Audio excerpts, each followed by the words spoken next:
Tired of printing, signing, and scanning documents?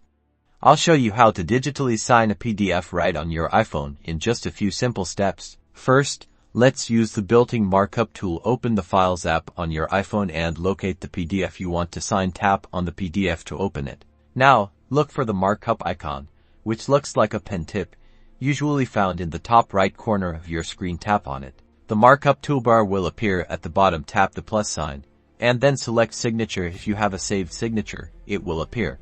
If not, or if you want to create a new one, tap Add or Create Signature. Use your finger to draw your signature in the designated area. You can adjust the thickness and color of the line too. Once you're happy with your signature, tap Done. Then, tap on your signature to place it on the PDF. You can drag it to the desired location and use the handles to resize it. When you're satisfied with the placement, tap Done in the top left corner, and then choose Save File to save your signed PDF. You can also use third-party apps such as Adobe Acrobat Reader if you do not have the built-in Markup tool.